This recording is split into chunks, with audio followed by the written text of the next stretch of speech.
Hello and welcome to GameMasters Studio, where we'll be talking tabletop role-playing games, tips and tricks that you can use to help bring your game at home up to the next level. Today we're going to be talking about introducing new players to the group and some things that you can do to help make that transition a little bit easier. My name is Jerry, aka Frieden. And I'm Jared, aka DMF. And today we are talking our intro sessions for newbies. We're not only going to be helping you get tips and tricks for going out and finding players to join your groups, but also if you wind up with somebody who's never actually played any of the games before, what you can do to help make that transition a successful one, help integrate them into your game group, and, kind of spread the love of the game. Me and my old game group always used to joke that gaming was kind of like a cult, and the number one rule was spread the cult. Now I know that with some of the negative views of D&D that popped up in years past, it's a little ironic saying it that way, but it did very much feel like one of our top responsibilities as gamers was to show people what the game was all about and bring people in that were interested in giving it a legitimate try and let them make their own decisions on their own opinions. Most people tend to wind up playing the games and enjoying them. Yeah, pull back the curtain, basically. Yeah, so they can see what's going on. So the first step for bringing in new players is finding them. Now, we did come to a couple of different options. There's good ones, bad ones, but these are some of the predominant ones that come up. Your first source for new players is old players. Not only players maybe that you used to play with. If you have a spot at your game group that you want to fill, you may be able to reach out to somebody like, hey, you used to play with us. You interested in joining again? We got space open. Or you may be talking with somebody. You mentioned that you play D&D. I get a pretty common response of, oh, yeah, I used to play back in the day. Or, oh, I don't have a group, but I'd love to play. It's those things when we were talking about first setting up a game group. Once you've got a group going, it's easy to find people. And a huge source of those is the people that used to play, but just don't have a group right now and are looking for something. Yeah, I mean, I've said it before, and I'm sure I'll say it again, but, like, just get the wheel rolling, like, once it's going, once you have the game going, once you have a group going, big or small, if you build it, they will come. So, get it started. The very popular response to we're playing D&D is people that say, oh, I used to play that. Another very, very popular response is, I never got a chance to play. There's a lot of people out there that are curious and they've heard about it, or they've seen it depicted somewhere in media, or they've heard people talking about it, or they're just interested because of, movies like Lord of the Rings or other successful fantasy franchise. Actually, I think Harry Potter would also have gotten some popularity on that. But people see that and they're like, well, I kind of want to give it a try. Like, I understand that it's kind of like that. I liked those movies, or I like reading Game of Thrones. I think Game of Thrones might have been the other popular franchise that I was thinking of. Yeah. But I've never had a chance to try. And those people can often come in with a lot of new perspectives. They're not bogged down in old ideas of how it used to be or how they always played it. So they can bring in some really fresh perspective and can really help liven up a table. Yeah, I love bringing in new players. People that have never played before. The more curious they were prior, the better. People that have never even heard of it, great. But you can always get this really interesting point of view from people that have never played before. And you can sometimes get a good idea of who might be willing to try. If you see somebody reading like a fantasy novel or something, if they mention that they used to be involved in theater, because theater people tend, I'm saying this as a theater person myself, but theater people tend to love role-playing because it's a chance to kind of stretch those muscles and play a role and do something and have fun with being somebody you're not, which is something that appeals to theater people. Yeah, well, I mean, role-playing is acting. Theater person myself. Yeah. So there's options there to just kind of watch for them, give them a chance. And even if somebody says that they're interested and you don't have a seat, file it away in the back of your mind. And next time a seat comes up, maybe you can bring it up. And we're going to be talking in a moment about how to offer somebody to join the group or how specifically to kind of extend that invitation. So just remember that, because maybe later on down the line, they might have a chance or schedules might line up and you got a shot to show them what the world's all about. Mm-hmm. The last one we found is for apps and online tools for bringing people together, and you were doing the research on this. You are much more on using the web to connect with people. So why don't you talk about some of the options that are available for online finding players? Yeah, I mean, it depends on what kind of system you're looking for specifically. But I was kind of just quickly looking around, like on Dungeons and Dragons. Again, one of the biggest system out there, so obviously going to be a little easier to find people. But Dungeons and Dragons, Wizards of the Coast, they have a search engine right on their website to find people that are doing the Adventure League, which is like the official quote unquote D&D game that's run at local game stores and stuff. But that'd be a really easy way. I mean, other than just going to a game shop and trying to like recruit or pin up a note on the wall or something like that. But you can, pop in your zip code. It'll tell you the top 10 nearest games in the area that are part of the Adventure League. So that's a quick and easy way to do it. Another one is meetups.com. You can put in your zip code, put in a maximum radius of up to, I think, 100 miles, but you can narrow it down 25, 50, 75, 100 miles, and just search in a radius of any kind of groups or other people looking for, like topics. One of them is Dungeons. Again, Dungeons and Dragons has its own like subcategory on that page. Finally, we did see that there was a Kickstarter a few years ago, and it seems to be up and running for a phone app that I'm sure you can probably run on your computer as well somehow. But it is called Game Finder, and that's without the E after the D in Finder. So GameFindr.co.co. That's the direct website. I'm pretty sure I saw the link for Google Play, so you could just find that app on Google Play, and also there was a link for whatever the iPhone, Mac, Apple Store. Yeah, the Apple Store. Thank you. So yeah, on Apple Store or Google Play, you can find that app, check that out and find, again, local people looking to hook up and play some D&D with some other people or other games. I mean, Game Finder one's system specific.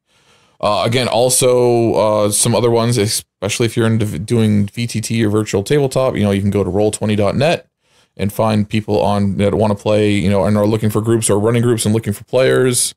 On roll20.net, they have a forum. Also, D20 Pro has in their forum section area for people looking to fill seats and or run games. So there is definitely a lot of options out there on the internet, and I'm sure there's plenty more. Not to mention, you could just go on Facebook and put up some stuff. There's different groups on there. Like I'm in the Dungeons and Dragons 5th edition game group, and the Advanced Dungeons and Dragons group, and the DMs only game group. You can go into one of those groups and just say, hey, I live in this area. Does anyone know about a free available seat, or does anyone want to hook up and get a game going? I believe Reddit has an entire subreddit just dedicated to looking for games. Yeah. I know RPGNet forums used to have them. There's plenty of websites online, and of course, you mentioned, and we didn't put this on our outline for the show, but posting in game shops. Yep. Going to your game shop, if they have a notice or a bulletin board, which a lot of them do, putting that up, or just asking the staff, hey, do you know if anybody's looking for a game? Because I can guarantee you a lot of stores are going to have people that are in like, hey, do you know of any games going on? Do you have any games that you run, that people run here? And yeah, you're going to be able to find people. They're out there. You can find them. Yeah. I mean, I'm assuming if you're listening to our podcast, you're most likely a game master or a dungeon master yourself. So if you don't have a group and you have a local game store, ask if you can run one at the store, put up a little sign-up sheet and get a few players in there, boom. So once you've found the player, you then have to move to actually connecting them with your group to, as we put it, offer a seat. Now, the first big option is, I have on the notes, is NBD, no big deal. And that's for generally with somebody like like you used to play with, or if they're curious, or you already know that this is a good person. You can just go like, hey, I got a seat open. You want to join our game? If they say no, okay, no problem. If they say yes, okay, great. But either way, no big deal. Just gonna offer it, lay it out there. You want it, it's yours. If you're interacting with people that you don't know so well, maybe it's like somebody, well, they work in a different department at work. I only really see them in the break room. Like, I know that they're interested in playing, but I don't really know them. Or if you're meeting somebody online, there's a couple of options there to kind of find out if this person is going to be a good addition to the game group before you actually sit down at the table with them. The concept of the interview. Let's get together for lunch, talk games, and both parties should come to that agreeing that either party can back out without having to give any sort of reason. Like, we're going to have lunch, we're going to talk, and you may decide that I really want to do a deep immersive role playing, and you sound like you're doing a lot of hack and slash. Not really my thing. I'm all set. Or it could be, well, our group does a lot of fantasy gaming, and you sound like all that you've done is sci-fi, and you made a couple of comments that made me think that, like, you're not really into fantasy, so I don't know if it's really going to work out, because we have some people who are really hardcore. Yeah, I mean, it's all about finding the right fit, so it's going to be important, it sounds like you're kind of, it's at first, like hearing it sounds almost like nitpicky, but it's really true. Like, if you really just want to do sci-fi and they really just want to do fantasy, it's not going to work. All right. Like, someone's going to, someone might be willing to initially like bite the bullet. Like, okay, I really like sci-fi, but if you only do fantasy, I guess I could do some fantasy. But if you really don't like fantasy, you really just like sci-fi, you're only going to get like a couple games, and then you're going to be like, you know what? I just, I don't know. It's just not my cup of tea. It's a waste of my time. You know what I mean? Yeah. Like, I'd rather be home reading a sci-fi novel or, watching Star Wars for the 37,000th time than playing this fantasy game. And that's not, saying there's anything wrong with that. It's just saying, like, it's not the right fit. And that could also benefit, down the road. Like, let's say you have a group that's playing all fantasy and the one guy that does sci-fi, and it's not going to work out. Well, maybe then the sci-fi guy will talk to the guy he knows from the fantasy group and like, hey, I want to get a sci-fi game together. Talk to the fantasy group, and you've got two guys who are like, hey, I just love gaming in general. Yeah, I'd love to do a Star Wars game. I've never done anything like that. I want to check it out. And then you can kind of use just that gaming network to expand your player base. Yeah, and that's actually an important one going back to the finding players is the whole networking thing. Because, I know we've mentioned, like, old players, curious players, but, like, friends of friends. Like, like, that's how, David and Ashley became part of the Darkhounds group was, I went and played a random game with another mutual friend. They happened to be there. We met. I was like, hey, I really enjoy your play style. Like, would you be interested in jumping in this game I'm starting up? Yeah.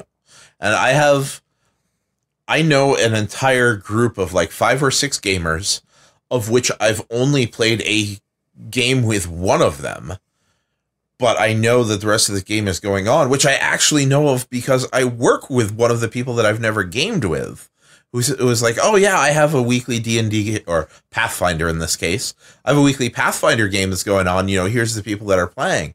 And I'm like, oh, it's good to know. At least that there are other people, there are other groups and games going on, and we can swap stories about the games, and maybe at some point it'll be like, oh, I need an extra person. I can't make it, but I know somebody else in my group who's looking for a game and they've got that slot free. Yep. So you can swap gamers there, which swapping around also comes into play with the concept of the trial shot. Yes. We had some success with this in some of my old groups, in which you invite somebody to play a one-shot. So we're not doing a campaign yet. We'll just do a one-shot with the new person. This lets you see, how do they fit with my group? What is their actual play style? Because if you go up to a player and like, oh, you play D&D, well, what's your play style? They might go like, I like fighters and I usually am a human, but they're not going to say like, well, I get pretty deep into the character role-playing side. The mechanics are generally kind of put on a back burner so that we can develop the characters, build them up. Although we do the occasional, big battle scene. Yeah, most players aren't self-aware enough, or especially if they're not DMs themselves, to be able to catalog themselves into like a player type, which we've discussed. There's 2 parts, early on in our podcast, player types 1 and 2. Where to be like, okay, well, I'm more of a storytelling / role-playing player. Like, I like to help develop and move the story along, but I also like lots of opportunities, or, I'm an actor / storyteller, I guess is actually the terms used, So I like, it's just the storytelling aspect of helping the DM tell the story and moving things along. And I also like, lots of role-playing opportunities where I get to act as my character.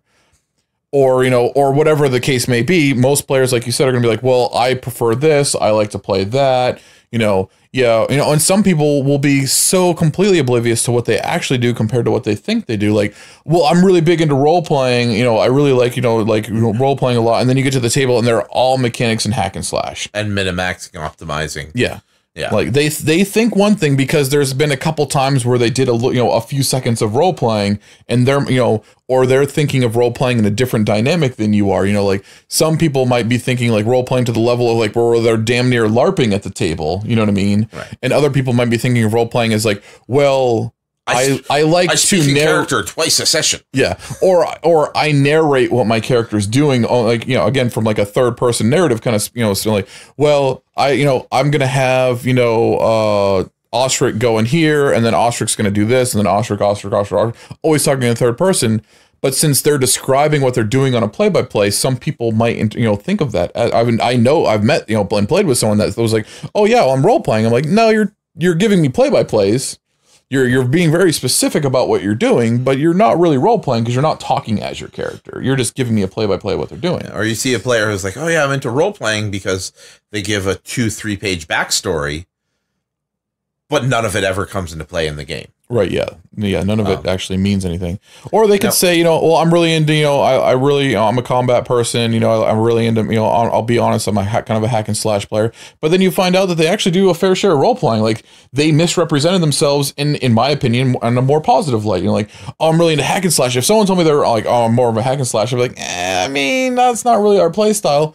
But if you didn't just instantly judge them and gave them that trial, you might like, they actually do quite a bit of role playing. You know, they're actually a really good player. Because we did one specific instance of the trial one shot that I remember.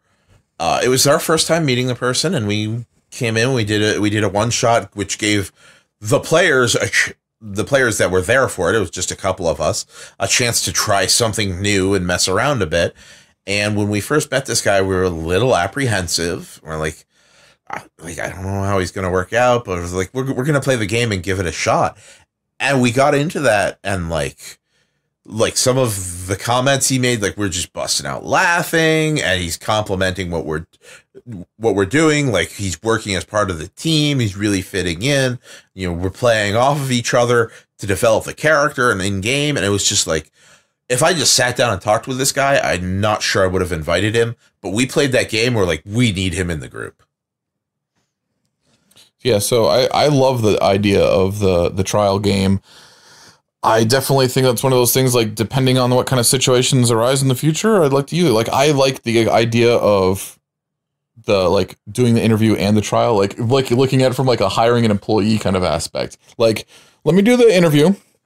Let's sit down and chat about what's going on. You know, tell me a little bit about yourself. Tell me a little bit about, like, you know, tell me about one of your favorite characters. Tell me about, like, one of your favorite role-playing moments. Tell me about, you know, tell me about the time that you felt like you broke the game. Tell me about one of your worst experiences. You know, have like that little back and forth, getting a feel for them, and then actually drop them into the scenario of like, let's see how you perform on the job. You know, and then go through the trial and do a little one shot, and then after the, you know, they're like, you're hired, love it. And keep in mind for the concept of the interview, it should also be the player is also vetting the group.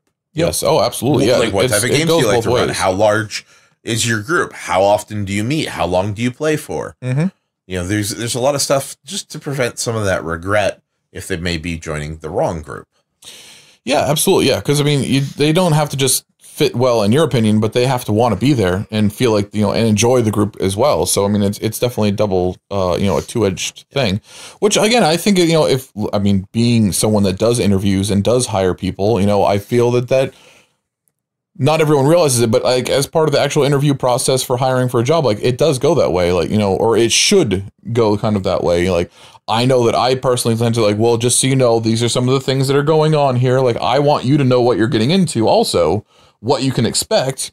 I mean, there's different expectation levels from between hiring an employee and, you know, trying to find a good player in your group.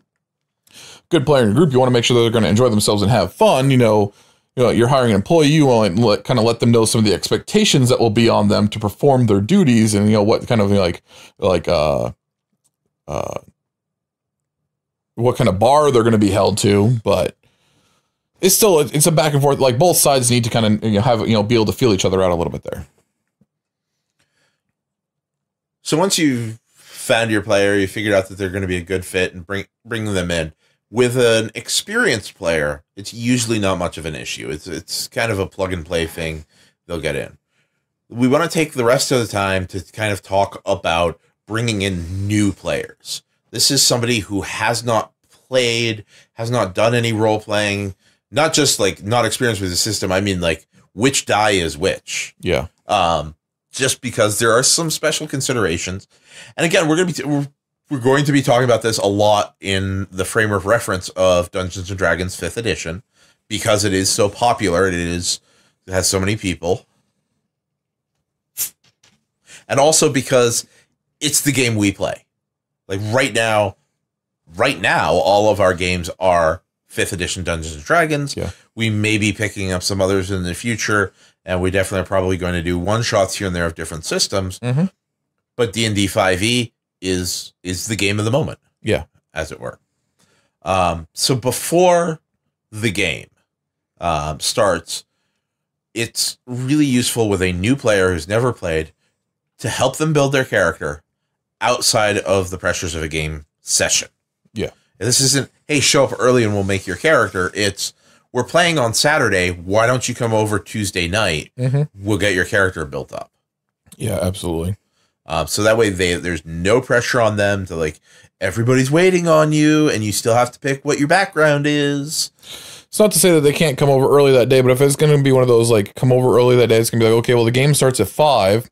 What are you doing this Saturday? Why don't you come over around noon? We'll hang out. We'll build your character. But not like come over, 45 minutes early and build the character, because that's going to be pressure. But if you can give them like several hours of hanging out, work, relaxed environment, build the character, that's perfectly fine too. And that'll also help alleviate the pressure so they're not held up against players who can like, oh, you need to make a new character and are done in 10 minutes. Right. Yeah. Yeah, absolutely. Plus, I also the one reason that I do prefer, or I wouldn't say prefer, but I kind of like the idea of doing it before the game, hours before, but also like it's all still in their head. Like they've been thinking about this all day, instead of like, okay, well, 4 days ago I made this character. Like, okay, well, tell me about your character. I don't remember. Hang on, let me get my character sheet. Oh yeah, like I do this and I do that. Well, no. Tell me about your character. Which. Yeah, that's actually because that's something we brought up. Like, I like to start building a new character with the players by putting away the dice, push the books aside, tell me about your character. What's the type of character do you want to play? Are they smart? Are they strong? Are they fast? Do they live by their wits? Do they live by their muscle? Are they a nice person? Do they get angry easily? And you can set these questions, so even though the person you're talking to just takes it as a question of like, so does your person like follow the rules or do they like to do their own thing?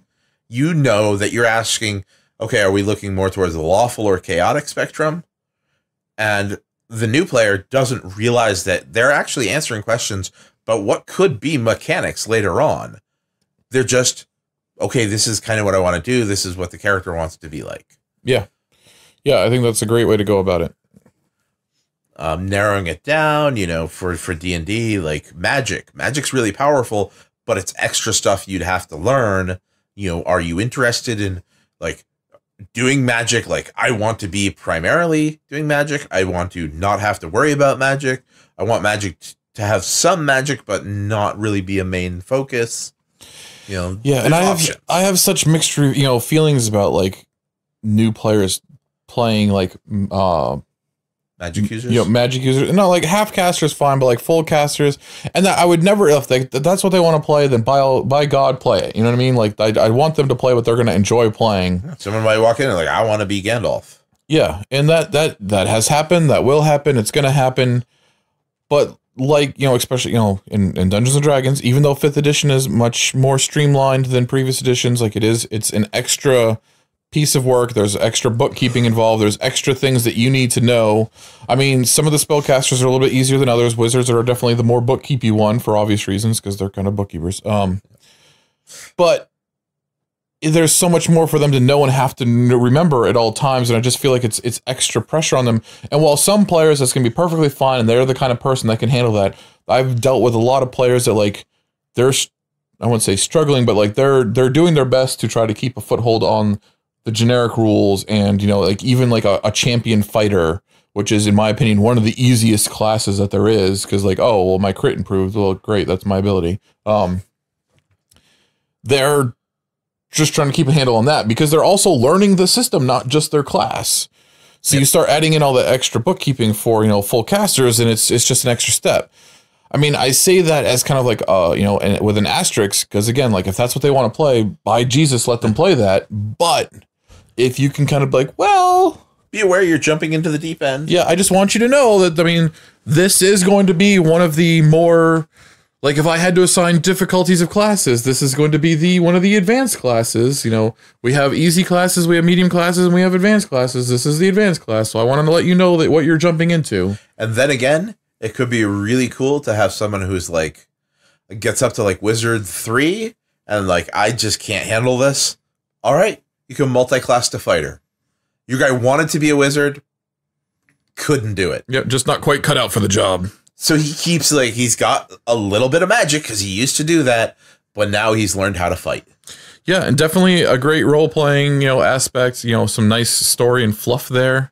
I mean, I definitely dig that. I mean, I've said it before. I love characters that aren't built to be min-maxed or be powerful, because they have a lot more, like flaws are what make characters interesting.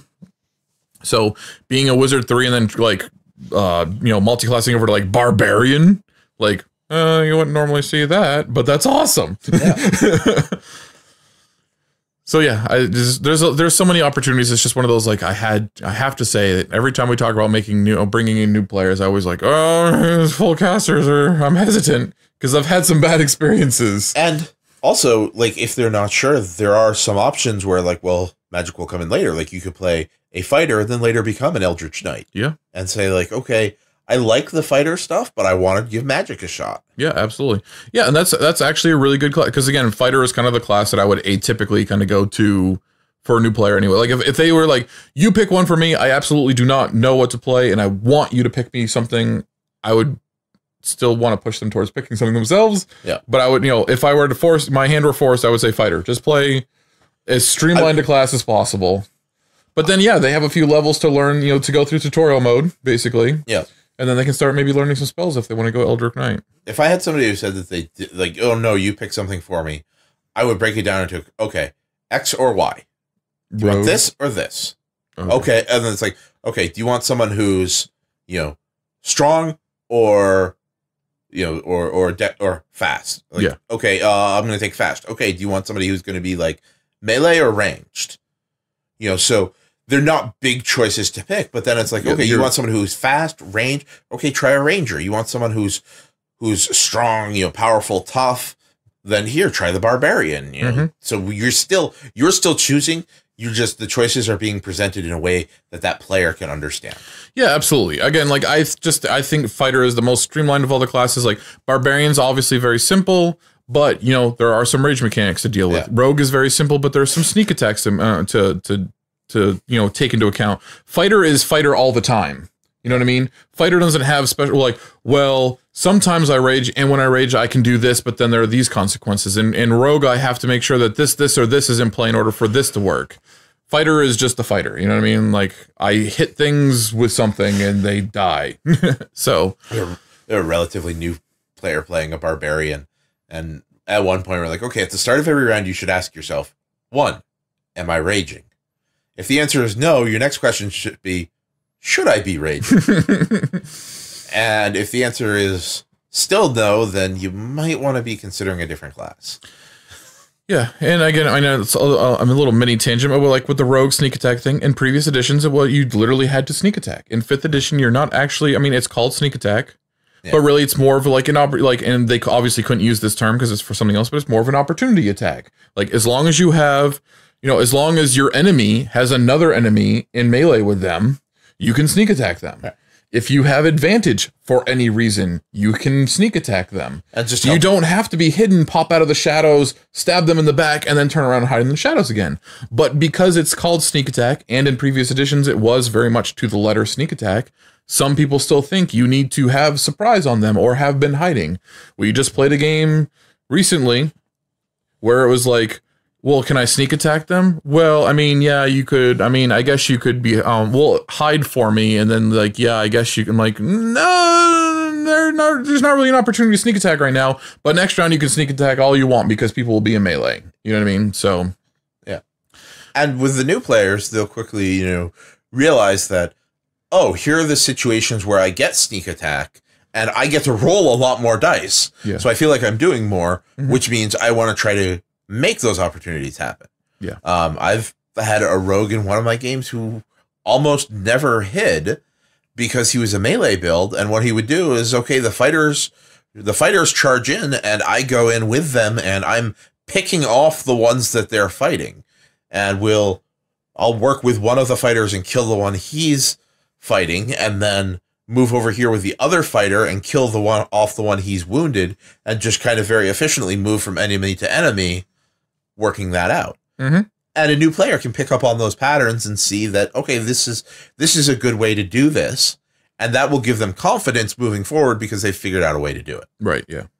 And we've actually, as we're talking here, we've kind of segued into the new player, like new to gaming in general, at the game table, in game itself.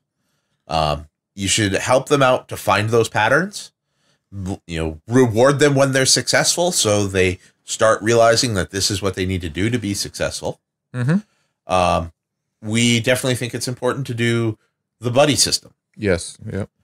Because as a GM, you're going to be running the game. You should get an experienced player who is willing to help and wants to help to sit next to the new player. So if the new player has questions, they can ask them. If the new player is not sure where to find something on their sheet, or if they're just like, just freezing up, then the player can help.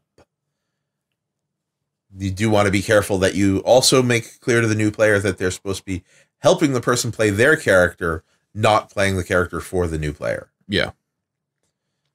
Yeah, I think the buddy system is incredibly important. So the whole table isn't trying to help, or nobody's trying to help, because that's usually what will happen.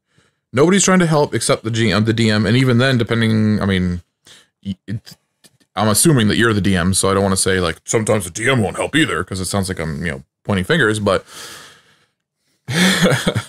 But yeah, typically in my experience, either the whole table is trying to help or no one's trying to help. So.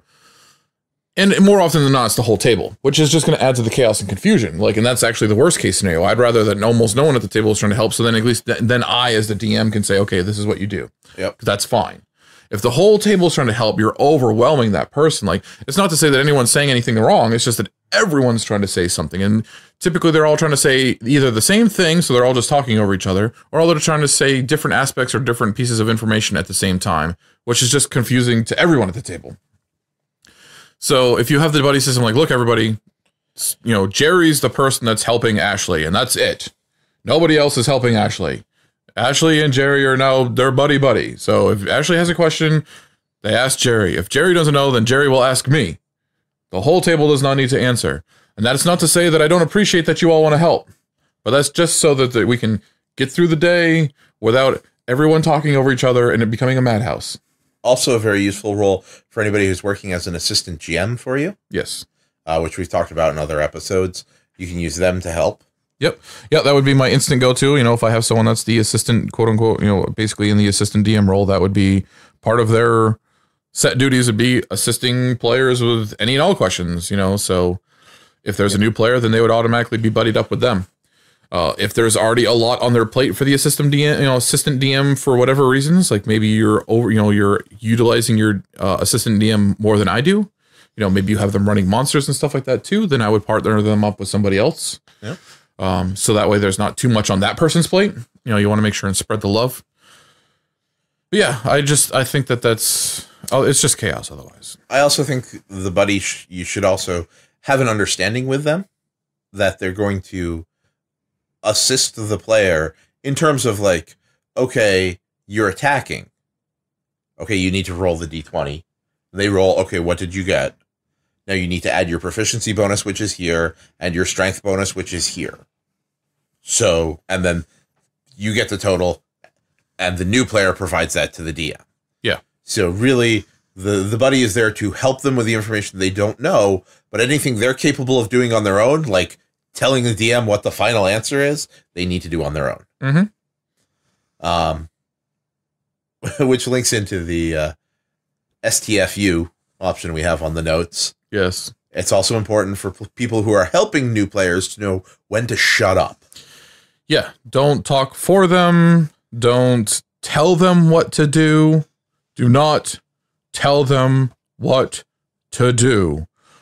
Anytime that there's a situation where the new player has the spotlight, or it's their turn in combat initiative, or you're calling on them to try to just make sure that they're having input at the table, whatever the situation is. Maybe the group's having a discussion, in game, and you want to make sure that their character has a say, or maybe you just want to know what their character's doing at whatever said time for whatever said reason. Everyone shut up. Do not give any options. Do not make any suggestions. I just want to know what naturally comes to their mind, what kind of ideas they have. Because one of the best things about having a brand new player at the table is the unexpected. They have such a fresh set of eyes on things that they can come up with things that you never in a million years would have thought of, or would have been not anywhere near towards the top of your list of what you would have expected. And it also gives you, so it's a nice fresh view is really what it boils down to. And I don't want to, taint that sample pool, so to speak. So, give them the opportunity to speak and come up with ideas on their own before anyone makes any suggestions or starts, putting ideas in their head. If and only if they have absolutely no ideas and you can't seem to pry anything out of them, and you don't want to make them too self-conscious, too self-aware. You can't put them on the spot too hard, because they'll start, kind of being afraid of being, in the spotlight, so to speak. Offer a few options. And also, you had brought this up in the pre-show. And I'm not going to steal your idea. I'm going to let you go on it. Yeah. But when you were talking about players looking at themselves as a mechanics versus a person. Yes. Yeah. So yeah, with the fresh perspective, what I was talking about in the pre-show was the idea that if you're new to the game and you don't really know all the rules, you are looking at scenarios, situations, and combats as a person. You're not looking at as, from the concept or the aspect of the mechanics of what your character can do. So you're not saying, okay, well, because I'm a ranger, I can do X, Y, Z. You're looking at the situation of like, well, this is the scenario. I'm in a room, or I'm at the top of a hill. Near me is several barrels of TNT. At the bottom of the hill is the incoming orc raiding party. Now, if you are an experienced player, and I'll obviously say there's much more going on. Sorry. Yeah. I mean, set the scene with, like this is going on and that's going on. And, there's other scenarios. I'm highlighting the TNT for the aspect of the scenario, but let's say there's a trade wagon. Yeah. And among other things, that they're transporting barrels of gunpowder. Right. Yeah. So if you were an experienced player and you're playing the same character, you might instantly go to, okay, well, I'm a ranger, so I'm going to pull out my magical longbow and start popping these dudes off while I'm at range. I have this ability. I'm going to drop some hunter's mark. I'm going to drop, I have, hail of arrows. I've got this, I've got that. I have these different mechanics, spells, abilities, at my disposal. If I can get, ask so-and-so to sneak around over here, then maybe we can gain advantage on the situation. And you're looking at from an abilities and mechanics aspect. The new player, that will be the furthest from their mind. They're not going to be thinking, they're not going to instantly be thinking about the mechanics and abilities that they have. They're going to be looking at the scenario 100% from the aspect of themselves or a person's point of view based off the picture that you painted. So the first thing that might come to their mind is the fact that, like, okay, I have elevation. There's orcs coming at me. There's a nearby wagon that I know has a barrel of TNT in it. I should just light the barrel of TNT and roll it down the hill and watch it go kaboom. Now, that's not to say the experienced player might not come up with the same idea, but it most likely will not be the first thing that comes to their mind. It could be second, third, fourth, fifth, but it's most likely going to be more towards the fifth, sixth, seventh kind of, aspect, in my experience. So it's really nice kind of having that perspective, having that at the table. But if the option, time you give the player, hey, what do you want to do? And everyone starts shouting, pull out your longbow, pull out your magical longbow. You got arrows of orc slaying. Hey, use this. Hey, throw a hunter's mark on it. Hey, use hail of arrows. Hey, do this. Hey, do that. Hey, you should stealth. Don't worry about it. Just hold your action until they get closer. Yeah, wait till they get. Oh yeah, you're not really a ranged ranger. You've got 2 magical short swords. You should hold your action until they get there and chop them up. Okay, I guess I do that. It's just as a DM, and kind of even as a player, I'm trying to move away from this, but the option, and it's a side tangent, but the option of holding your action, I find it there are times when it's tactically advantageous to hold and wait. Yes. But in the middle of a fight, it's not something that you feel like you want to do. No, it's not. And I mean, and even in real life, anyone that, does anything with self-defense or martial arts or anything like that, you're going to know that it's always advantageous to be proactive and not reactive. Right. So the concept of holding your action is I'm waiting to react to something instead of being proactive and taking control of the situation. And that's also, good with new players, because once you have, you can hold your action, get more information, and act at a later time when have a better idea what's going on, seems really appealing. For new players, if you don't tell them, hey, you can just hold your action, then they're going to find something to do. And that's when they pull out the barrel of TNT. Yeah. Because they don't want to stand around doing nothing. Yeah. I personally think the best way to use the hold action is I rolled higher than so-and-so in initiative, but this tactic works best if, at least on the first round, they go first. I want the wizard to sleep the majority of the group, and then I can start picking off the people that weren't slept. Whereas if I just go in and start killing people, yes, it's one less person that he might have been able to sleep, but for all I know, he would have slept and that guy wouldn't have slept. Now I killed this guy who would have been slept, and that guy still also isn't slept. You know what I mean? Maybe not the best example since there's no save throw for that particular spell, but still, those sort of scenarios, it can be most advantageous if you're not waiting for the enemy to do something, but putting yourself in the correct line of order, in the initiative within the group. But again, side tangents. Well, I think we covered most of what we needed to with, bringing in new players. Don't overwhelm them. Yeah. Give them options. There's a lot of different options for finding new players. And if you're working with somebody who's completely new, give them the benefit of the doubt. Let them bring in a new perspective. Let them bring the experience they have not playing games into your game. See what fun and cool stuff comes up. Hopefully, give them an enjoyable time, because we're all about trying to have fun with the games. It's largely the point of it. Get them to come back and, kind of grow the cult of gaming.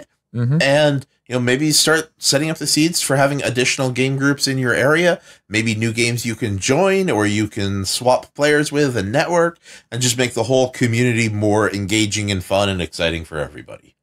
So thank you for joining us for our show today. As always, if you have any comments on today's topics or any stories you'd like to share about how you used it in your game, feel free to get in touch with us. Also, if there's anything you'd like to hear us discuss, let us know.